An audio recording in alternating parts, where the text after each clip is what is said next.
पूजा पाठ के महत्वपूर्ण नियम जो सबको पता होने चाहिए। 1. घर में पूजा करने वाले को केवल एक ही मूर्ति की पूजा नहीं करनी चाहिए। अनेक देवी देवताओं की पूजा करें, लेकिन 2 शिवलिंग 3 गणेश मूर्तियां पूजा स्थान पर नहीं रखनी चाहिए।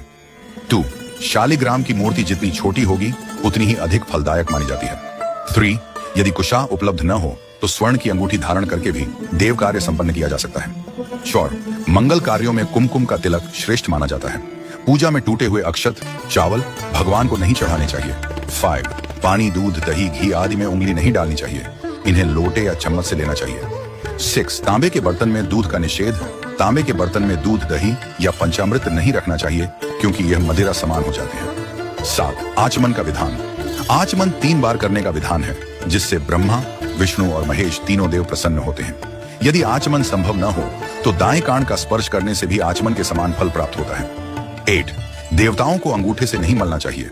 चकले पर से चंदन लेकर भी नहीं लगाना चाहिए, बल्कि उसे छोटी कटोरी या बाएं हाथ की हथेली पर रखकर लगाना चाहिए। 9. पूजा में पुष्पों को बाल्टी, लोटे या जल में डालकर फिर निकालकर नहीं चढ़ाना चाहिए। 10. भगवान के चरणों की 4 बार, नाभि की 2 बार, मुख की 1 बार या 3 बार और समस्त अंगों की 7 बार आरती उतारनी चाहिए। 11.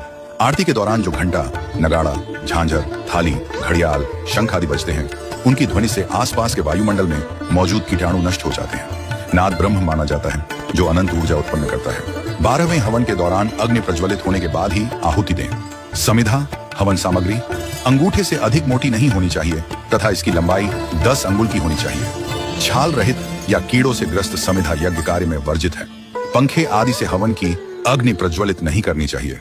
13. मेरुहीन माला या मेरु माला की सबसे ऊंची गांठ का लंघन करके माला नहीं जपनी चाहिए।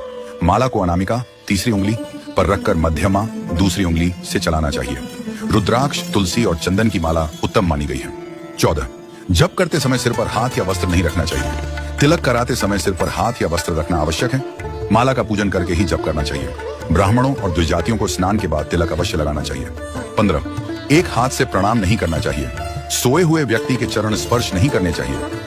बड़ों को प्रणाम करते समय उनके दाएं पैर को दाएं हाथ से और बाएं पैर को बाएं हाथ से छूकर प्रणाम करना चाहिए। 16. जप करते समय जीभ या होंठ नहीं हिलाने चाहिए।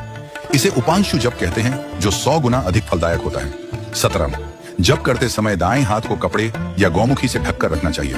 जप समाप्त करने के बाद आसन के नीचे की भूमि को स्पर्श करके नेत्रों से लगाना चाहिए। 18. संक्रांति, द्वादशी, अमावस्या, पूर्णिमा, रविवार और संध्या के समय तुलसी के पत्ते नहीं तोड़ने चाहिए।